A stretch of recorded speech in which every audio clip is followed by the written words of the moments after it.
I have seen the torch of freedom pass from hand to yearning hand, and the vision of our fathers spread hope throughout this land, as the dream some fought and died for in my heart becomes my own. I will strive to keep her promise, America, my home. America, America, may God bless America, and freedom reign across America, my home. From the shorelines to the prairies, to the cities great and small, we have reaped the fruits of justice and liberty for all. So with deep appreciation for the blessings of freedom that we know in this wonderful land of ours, I'm Dr. George Simon, welcoming you to another edition of Character Matters. This is the program where we talk about what I consider to be the defining issue of our time, the character crisis that we face and that affects so many aspects of our daily lives, from our family relations to our community relations, our general politics, our business affairs. Every aspect of our lives is affected by this problem. And we're going to be talking a lot about it tonight. I invite you to join the conversation too. If you want to join the conversation, give us a call at 501-258-8326. That's 501-258-8326. We are live today, December 3rd, 2017. We are live, and we can take calls. I have been traveling once again, and you were treated to some pre-recorded programs last Sunday and the Sunday before. But we are live tonight, December 3rd, 2017. So if you want to join the conversation, give us a call at 501-258-8326. That's 501-258-8326. Maybe you just have a general comment you'd like to make. Maybe you have a question you'd like to ask.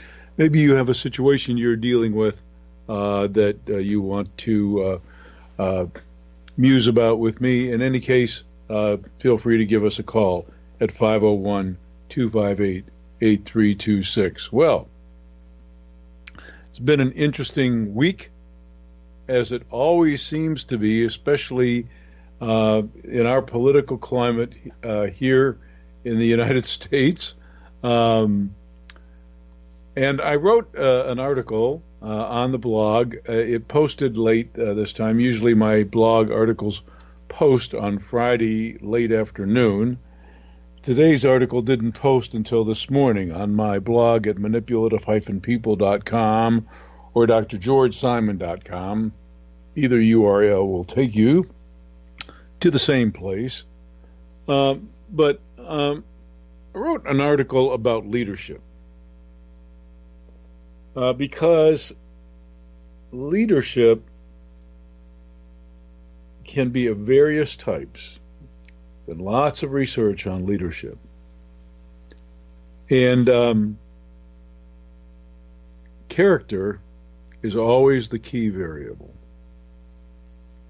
It's always the key variable as to whether or not leadership is going to be positive, motivating, inspirational, or whether it's going to be divisive, whether it's going to basically be demagoguery. So I wrote this article, and perhaps it will spur some discussion.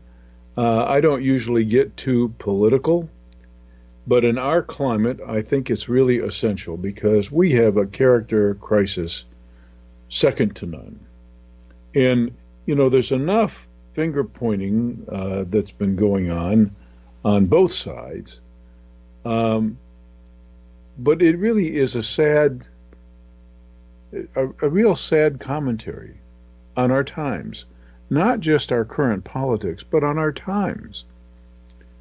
When it's so hard to find individuals of the kind of character that you can really look up to, it's just really difficult to find.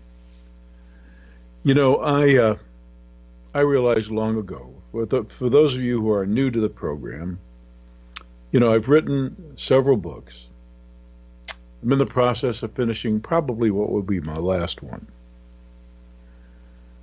But I started out many, many years ago as a psychologist and a therapist, seeing patients with a wide variety of problems. And in the old days, we were basically trained to counsel individuals whose insecurities, whose fears, whose hang-ups, as it were causing them distress, were making them miserable. But they weren't conscious of the trapped emotions behind all their distress. So the role of the counselor was to set an atmosphere, a benign, caring atmosphere in which the person felt safe and comfortable and could basically explore their inner world and come into contact with all these repressed feelings and deal with their underlying fears and insecurities. That was the role of the therapist. And it was fairly straightforward and actually a fairly easy kind of task. Does require some training to be that kind of an ear that people want to talk to, but it's relatively straightforward work.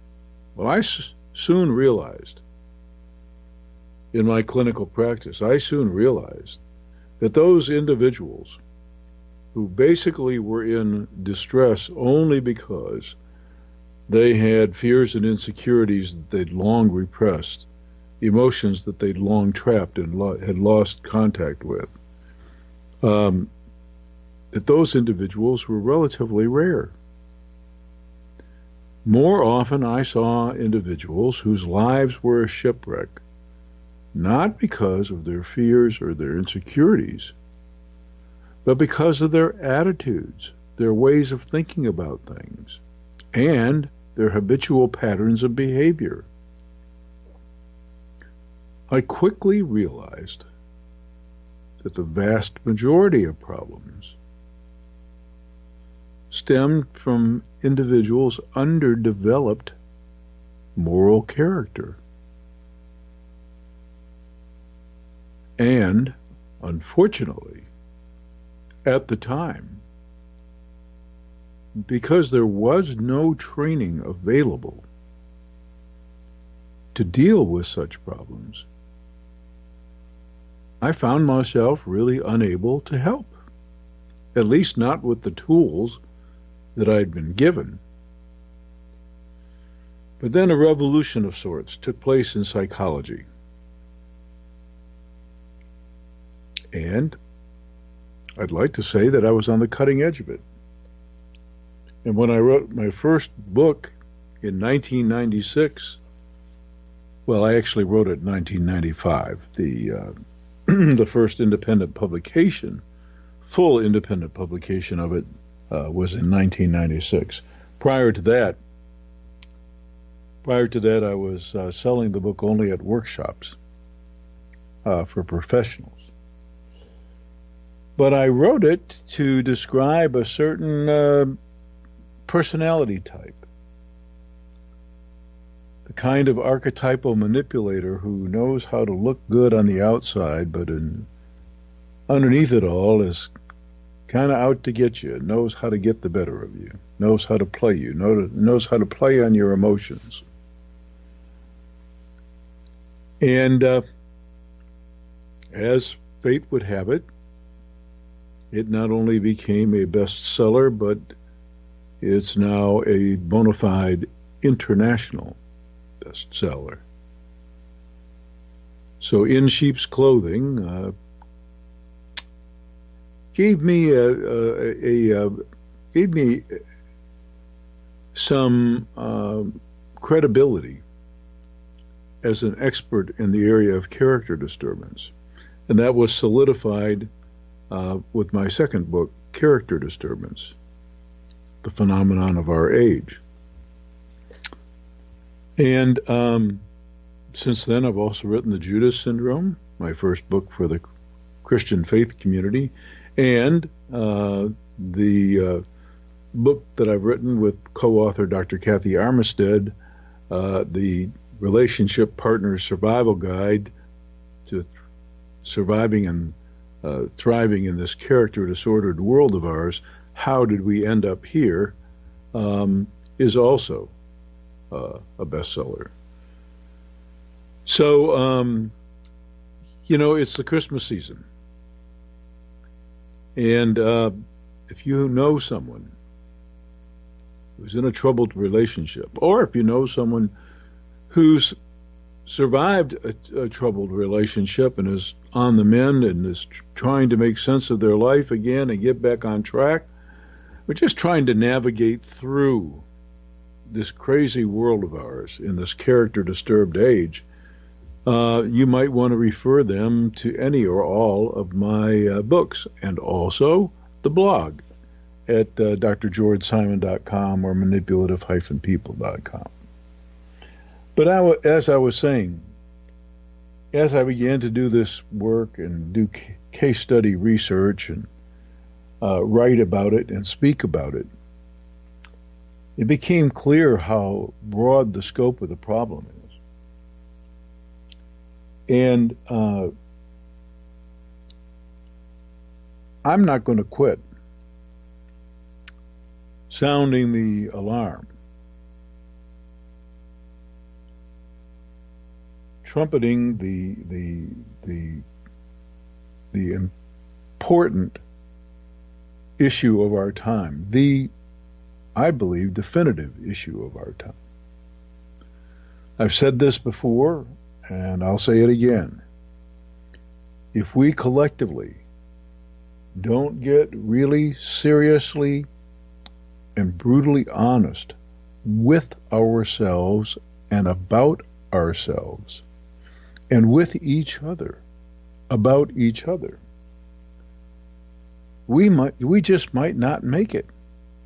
We've got too many really dysfunctional characters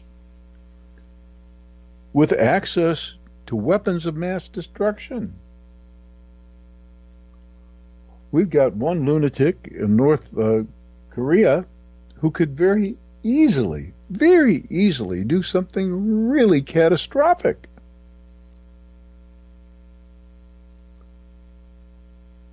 And we've got a president, our own president, who unfortunately lacks the level of stability that I would like to see in a president of the United States, lacks the temperament, I think also lacks the judgment.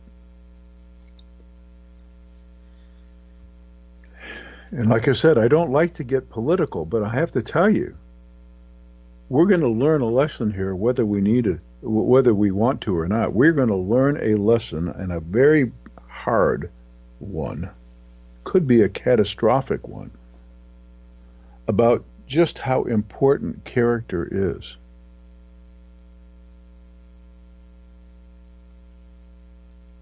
It's not just those two lunatics that I mentioned.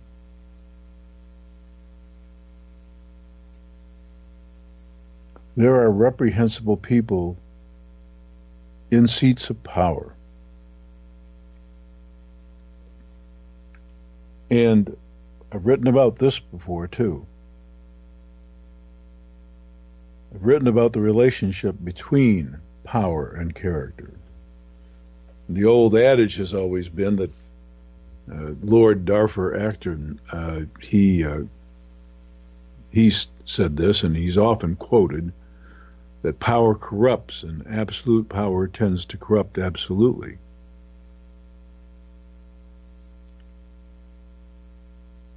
Or perhaps I said that slightly wrong. It's that power tends to corrupt and absolute power corrupts absolutely. But he's wrong about that. Power does not, in and of itself, inherently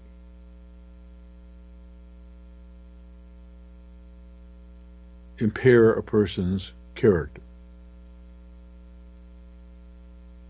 If that were true, if power in and of itself had the power to corrupt you, and inevitably did corrupt you, if it was absolute, and as I've said many times in many articles on the blog and in my books, it would be impossible for an infant child to survive, because the power that parents have over that fragile, vulnerable life is absolute. Unlike other creatures, when we're born, we're totally helpless.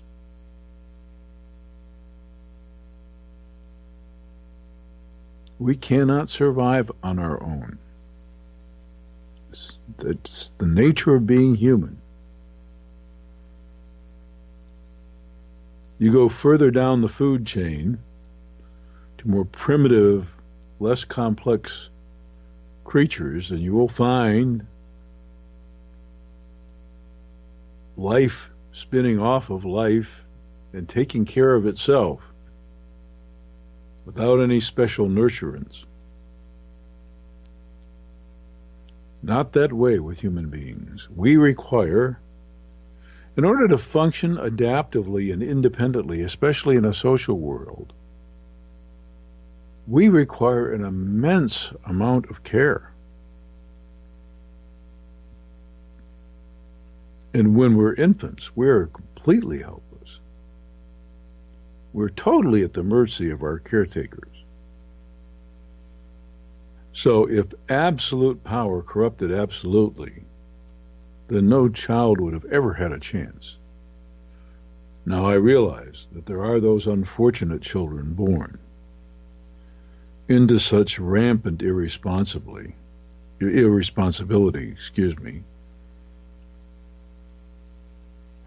that they have a hard time surviving, and many times don't survive. But for the most part, it's not that the power corrupts anybody.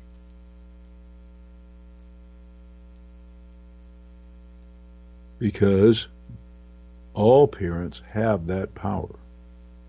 And most parents recognize the power that they hold. They recognize that extraordinary vulnerability of that infant child. That the child could truly die without their devoted care. And they take that whole enterprise very seriously. They recognize without question the power, but it doesn't go to their head because the power is tempered by an awesome sense of responsibility. And that derives from the empathy and the care and concern that they have for this fragile life.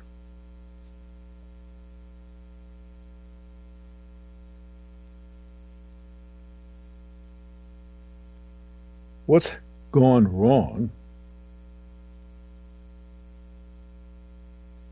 in so many folks' character development is one of two things. Either the capacity for empathy is lacking from the beginning, sometimes through no fault of their own, or empathy has not been nurtured as it needs to be. Even when you have the capacity for it, it still has to be nurtured.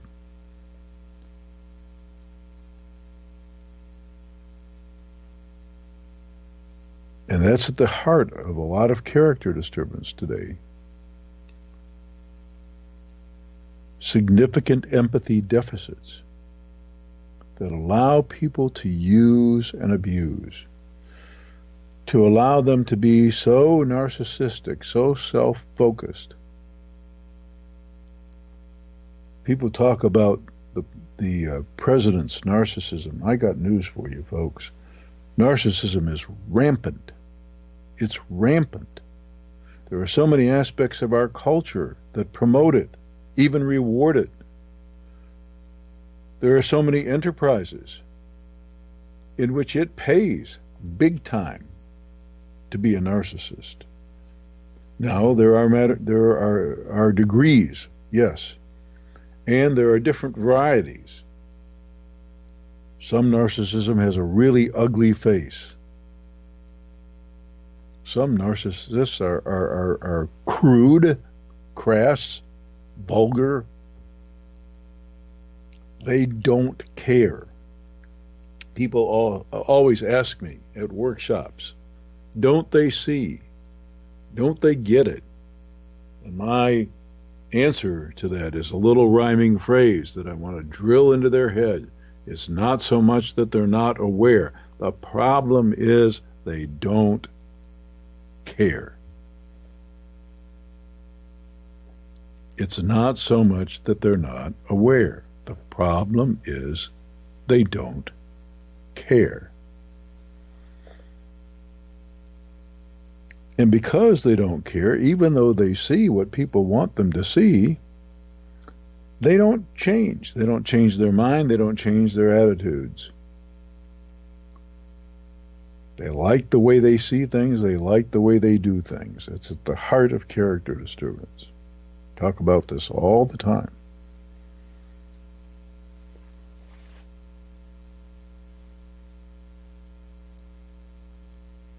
So I quickly realized as I got into practice that if I were going to do any good for the hundreds and hundreds and hundreds of folks seen over the course of my career whose lives were a shipwreck because of the ways they tended to think about things and the habit patterns, the behavioral habits that they developed, the irresponsible behavioral patterns that they developed, then I would have to adopt a very, very different approach. And I'm so glad that I did. Because I've had the great good fortune to witness two things happen in my professional career that have edified me beyond belief. One, I've seen hundreds of individuals. I've witnessed hundreds of individuals who were in huge one-down positions in abusive, manipulative relationships. I've witnessed hundreds of individuals use the tools, use the insights that I provide in my work, get out from under their oppression, empower themselves, and lead far more empowered, fulfilling, joyful lives. That's one thing I've enjoyed. And then the other thing I've enjoyed is I've also seen problem characters, people who are causing nothing but trouble. Even if sometimes their life was a shipwreck too, but sometimes it wasn't. Sometimes all the damage was done to other folks. Sometimes they had very, very little reason to even consider changing course because things were going pretty well for them, just going very miserably for everybody else. But I've also witnessed hundreds of these individuals change and grow in character. So I don't know how I could ask for anything more with regard to a career.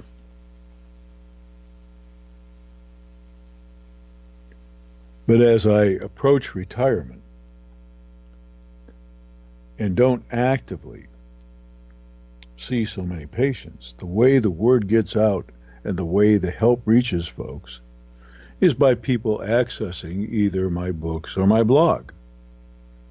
Hundreds of articles on the blog at manipulative-people.com or drgeorgesimon.com. As I mentioned before, either URL will take you to the same place. And then my books, In Sheep's Clothing, Understanding and Dealing with Manipulative People, Character Disturbance, The Phenomenon of Our Age.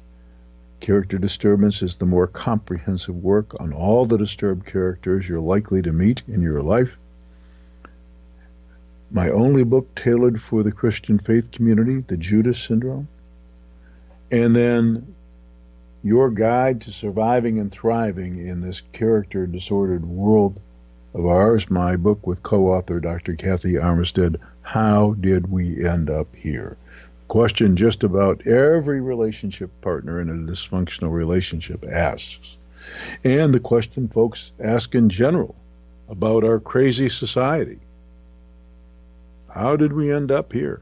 How did this happen? How did we let it happen? And more importantly, what can we do to turn things around? Well, I spoke to that a bit in today's article. So if you've read it and you want to comment on it, I encourage you to call in at 501-258-8326. I know it was late in posting. Most folks access my new articles on a Friday afternoon. I have several folks who just anticipate those articles when they come out, so kind of throws things off base when an article is late. I apologize for that. There are reasons I won't go into for it. But suffice it to say, the article is posted now, and it's a meaningful article on leadership, which we so sorely need these days, especially among our political leaders, and how dependent, solid, positive leadership is on character. And I want to tell you, I have not tended to be very politically active, and I've not wanted this program to take a particular political side. And the reason for that is there is hypocrisy, there is deceit, there is manipulation on both sides. On both sides of the political spectrum. As a matter of fact, I've advocated for a long time how desperately we need at least one strong, independent third party to keep the other two in check. Oh my goodness. There's plenty of corruption. There's plenty of hypocrisy. There's plenty of deceit on both sides. The problem is character. The problem is character. It's not the system. The system is made up of people. And those people all come with their own consciences and their own character. And the system is malleable. It can change. They write the rules. They even write the rules by which they operate.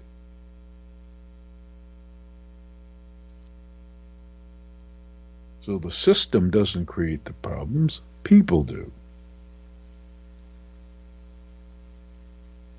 We have far too many impaired characters going in to the system. The way it is with troubled characters, the way it is, especially those with significant character disturbances like I talk about in my books, the big reason they're there in these positions of power is strictly for the power itself. Power does not corrupt. They have a relationship with power, and it's like this. They seek it rabidly. They seek it for its own sake. And they inevitably abuse it when they have it. And the more you afford to them in the way of power, the more they'll abuse it. It's just part of their corrupt character. That's why I truly believe Darfur Acton had it wrong when he said power tends to corrupt and absolute power corrupts absolutely. Whereas Lincoln had it exactly right when he said if you want to test a person's character, give them some power and then see what they do with it. It will tell you all you need to know about their character. And Lincoln is right. What he said then was true and is still true today. Power reveals character. And that's what's been going on, all the sexual harassment, the stuff that's coming to light. Power reveals character. They didn't harass because they had power. Power provides the opportunity. It's what's in their character to start with that permits them to abuse that power in such a way.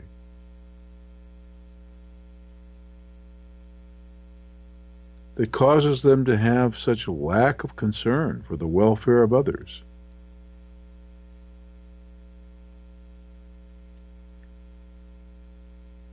That's the problem. We have a crisis on our hands. It's not a crisis of not enough legislation. We have all kinds of laws on the books.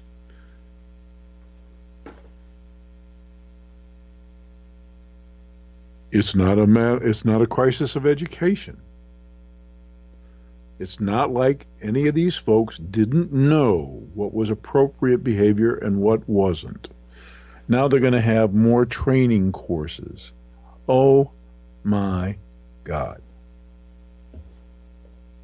These kinds of things, these kinds of anticipated solutions, they just drive me a little crazy. Do you mean to seriously, are you serious that any one of these individuals who engaged in this kind of behavior did it because they simply didn't know better? They didn't have any idea whatsoever that it was demeaning or hurtful in some way, or a bad reflection on their own character, to use their power to try and coerce sexual favor from a subordinate. They didn't understand, and all they really need to do is be educated some more. Oh, please. Please. I've said this before, and I'll say it again. in all the 12-step programs. That very first step has to do with acknowledging what the problem is. It's a little more than that, but that you got to start there.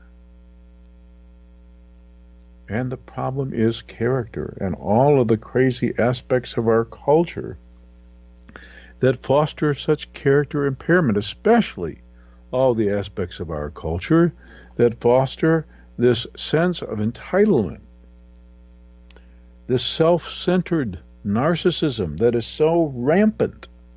And only when it gets as ugly and as vulgar and extreme as we're witnessing now do people seem to get upset by it. And even then, some people are resigned to it. Some people are not fazed by it because at least the person that they see with the character impairment is doing their bidding, and that's all they care about.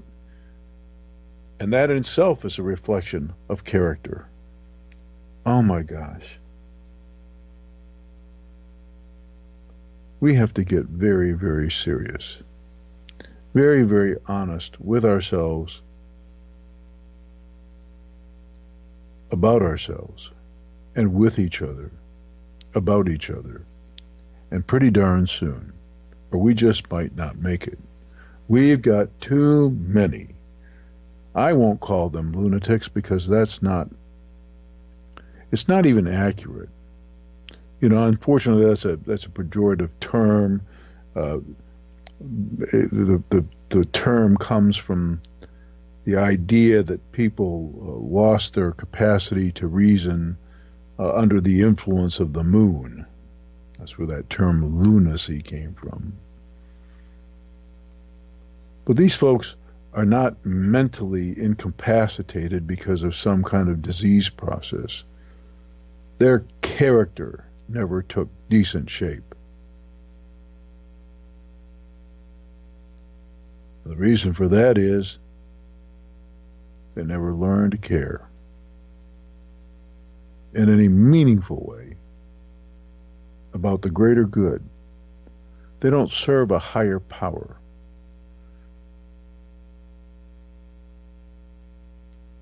Without that sense of there being something bigger, you don't even have to believe in a God per se, certainly not the Judeo-Christian God. But you do have to recognize that we are part of something much more vast, much more complex, much more incomprehensible than we can even imagine. And that we're entirely expendable if we go too far.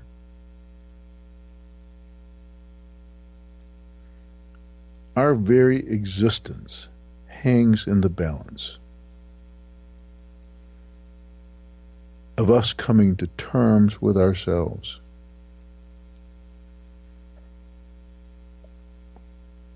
We have to look seriously at what we have created in each other and how we created it. How we got to where we are.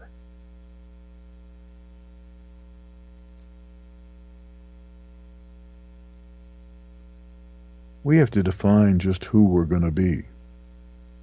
I've talked about this so many times. It's not just what we do that matters. It's who we are. It's how we choose to define ourselves. Psychology had it so wrong for so long. Only recently have researchers begun to realize how seriously wrong we had it. For the longest time, we were told. Many books, all the self-help books of the 70s and 80s and 90s, they were universal. Shame was toxic. It was horrible. It would destroy you. Guilt, not such a bad thing.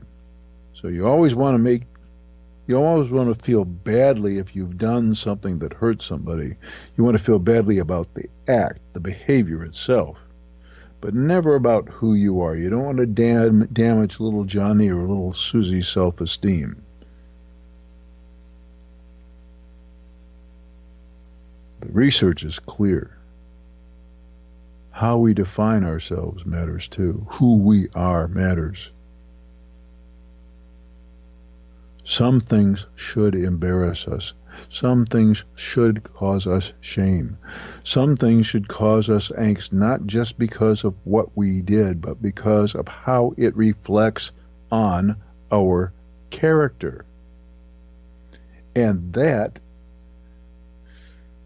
is what is so horrendously on display right now that causes me such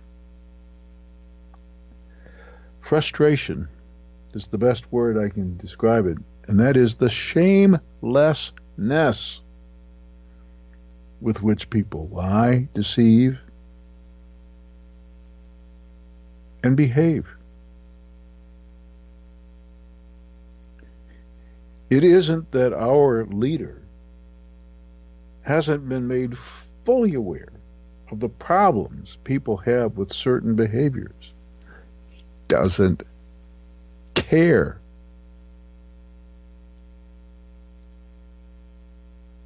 He thinks his way is just fine. And he may even accomplish some good things. And that convinces him that he's okay. There's not a higher standard to answer to. Some people answer only to themselves. They're gods unto themselves. That's the heart and soul of narcissism.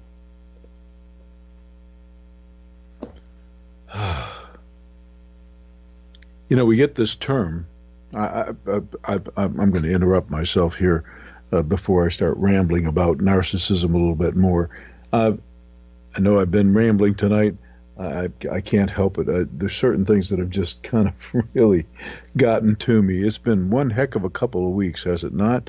And if you want to join the conversation, if you have some comments you want to make, especially about the sad state of our leadership and our political climate and the sad state of our culture, give us a call at 501-258-8326. That's 501-258-8326. And join the conversation. I'll be happy to take your call. That's 501-258-8326. We are live tonight, December 3rd, 2017. This is a live broadcast. You're not listening to a rebroadcast tonight. So I can take your call at 501-258-8326.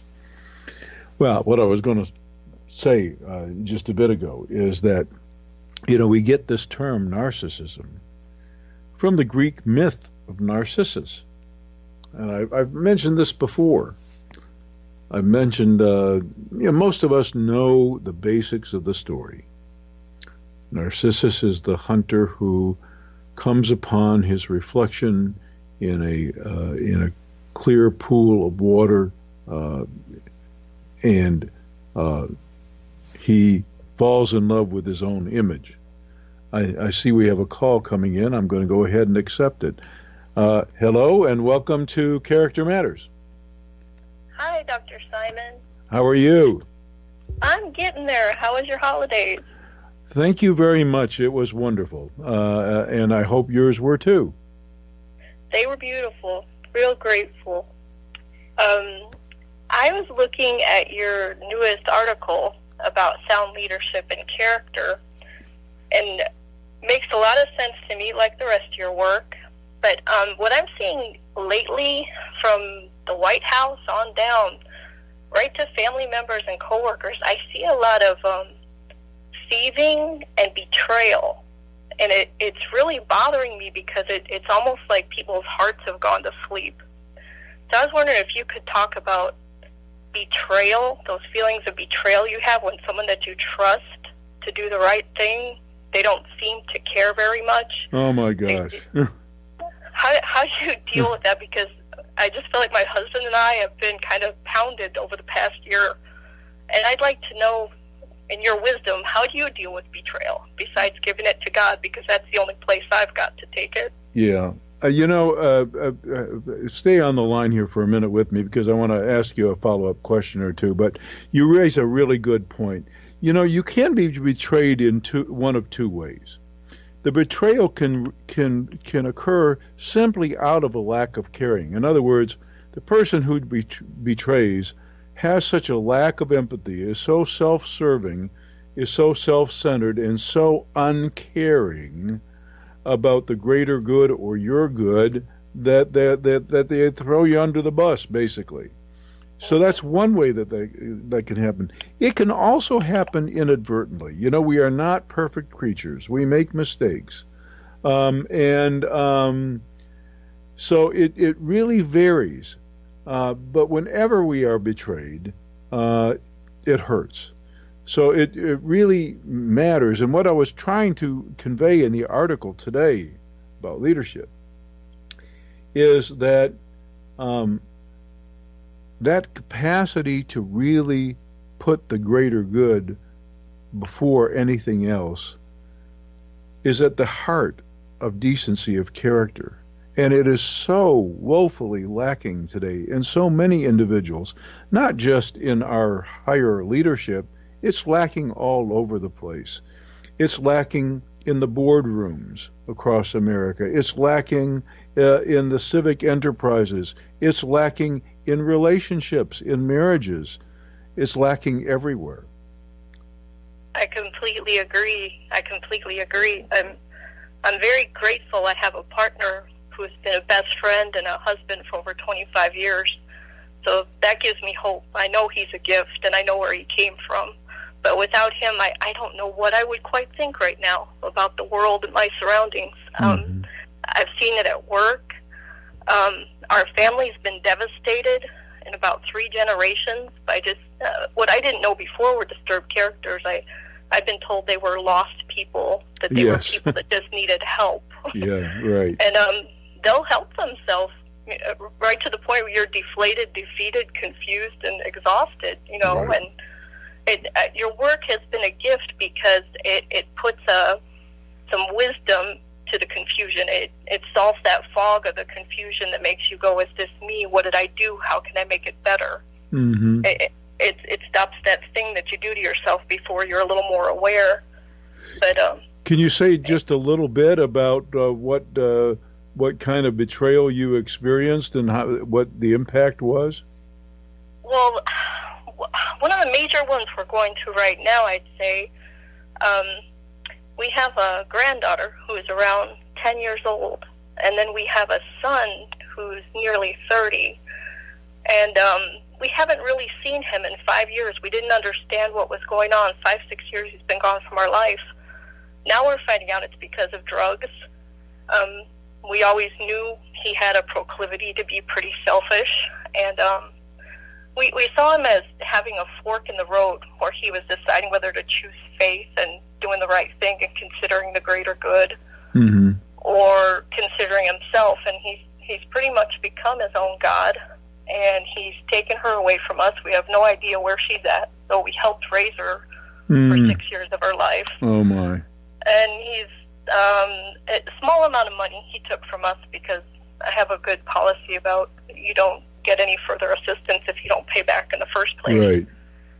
But has he ever been in a recovery program? Yes, I think he has. We've done a little bit of detective work, and from what I understand, he's been sent out of state to a rehab and to get some counseling. Mm-hmm. He was fired by his counselors, and now, from what I understand, he's traveling the country working, but we saw a picture of him on the news, and unfortunately, I believe he's doing armed robbery right now. Mm. And it was the biggest betrayal I've ever felt in my life, because I thought to myself, you have had everything a human being could want in their lives, including people that loved you and believed in you. Right. And this is what you've chosen. Right. I know this probably will not assuage the hurt feelings that you have. But I want to make a point here that is so important. We have long thought that nobody turns out of impaired character. No, the belief was for years and years and years that people would turn out just fine unless they came from disadvantaged circumstances. Utter poverty, abuse, neglect, trauma of various types. That's what made people misbehave. On the other hand, we also thought overindulgence could spoil. I've been doing this work for many, many, many years, and I can tell you that I've seen every single possible background you can imagine, including some of the best possible backgrounds, where people got all the right kind of coaching. They were well grounded in moral principles.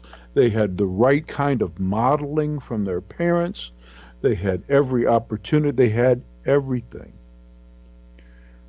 And the only thing in common with people who demonstrate character pathology, as I call it, is that they seem to, without compunction, enjoy selfishly doing what they do, because doing what they know is expected of them is harder. Right. It's harder. Right. They would have to suffer some, even through recovery, working those steps, taking those inventories, doing all the things that the counselors advise. It's hard work. And the selfish among us don't want to work that hard. That is so true. That is so true. And I'm seeing it as such a common theme. And then just the way people view this problem of either addiction or being selfish, it seems it's almost expected for someone to even be 35 to 40 years old and Ma is still helping, even though her knees are out. She's just had surgery and her retirement's nearly gone. And it's so strange to me because we've actually seen the parents pass away, and then the child that's been treated this way, who's not a child, it's a grown adult, 6 feet tall, that actually has an education, a career, has, we saw one gentleman drink himself into the ground after Mom died. Yeah. Spent the whole inheritance and ended up homeless and kept coming back to the hospital where we worked saying, I need some help, I need some help. Well, I do want to be clear about something. There are individuals who, through no fault of their own, other than their genes, go down that slippery slope. They start out as responsible, say, drinkers, and then they build that tolerance, and they have that tolerance withdrawal kind of syndrome, and before long, they're in the throes of genuine addiction. And when addiction gets you in its grip, it's really difficult to climb out. And there are those individuals, for example, who go in for surgery, and they come out and they're on these horribly addictive painkillers. And they don't mean to get addicted, but that opens the door, and it engenders a slippery slope. So there are individuals who, without significant character pathology, become addicted. But they are a small minority. The majority of folks who have drug-related problems have huge character issues. And one of the things about some of the programs that don't tend to that are doomed to fail. The programs that do, usually they require the 12 steps, and right there, the person has to come in contact with some kind of vision of some kind of higher power. The only thing that's going to save them is some notion that there's something bigger out there than them that they need to turn their life and their will over to, and stop living on that selfish I'll take care of myself and I'll do what I think I need to do for myself principle. Right. And give themselves over to something bigger. That's the only thing that can save them. I really agree with you. I really agree with you. I wish that truth was out there more. It seems like there's a lot of, I'd say, conjured victimhood. There's a lot of reasons people come up with for what they're doing instead of coming up with ways to stop what they're doing or to do something better or you don't believe in something. You don't want to get me started on that. That would be another program. Another couple programs. Yes. Oh, serious. Well, you raise an issue though that perhaps I know there are probably more listeners out there who have had the same sense of betrayal and for the same reason. So perhaps we need to do a program just on that issue sometime. That'd be terrific. And just speaking to betrayal and then the aftermath. I know your counseling resource. I've thought that was a terrific body of work. Is there some work there for dealing with the after feelings and the loss? Because I don't see this ever ending well. I wish it could, but when you've it's so strange to love someone with your entire being and yet know that this is not going to end well. How do you have anything you can read? Well, there are a couple of articles on the counseling resource site, especially about the nature of a genuine addiction versus character-related problems that impact drug use. But on my personal blog at manipulative-people.com, there are at least 20 articles that touch on what you've been talking about tonight. So take a search over there. Just do a search in the search box for anything related to substance use, and you'll come up with 9 or 10 articles right away that might really help you out.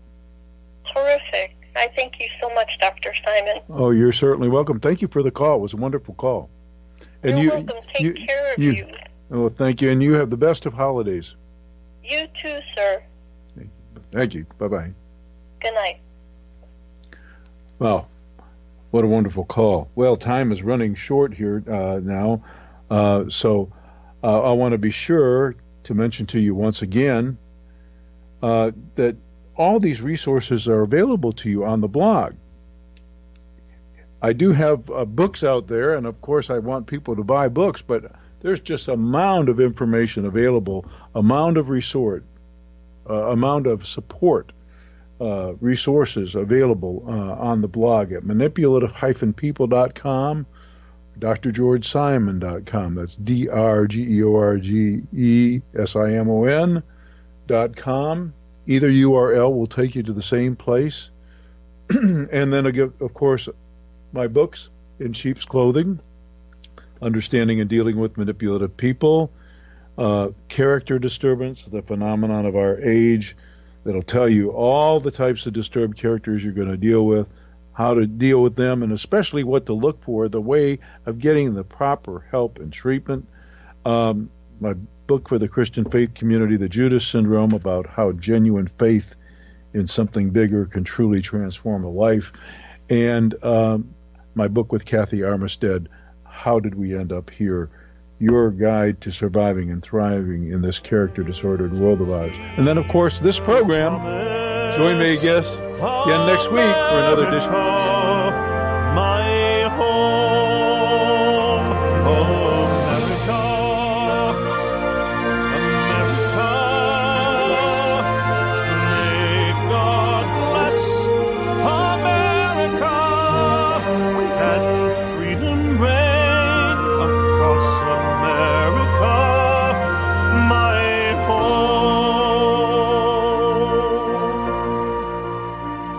From the shorelines to the prairies, to the sea.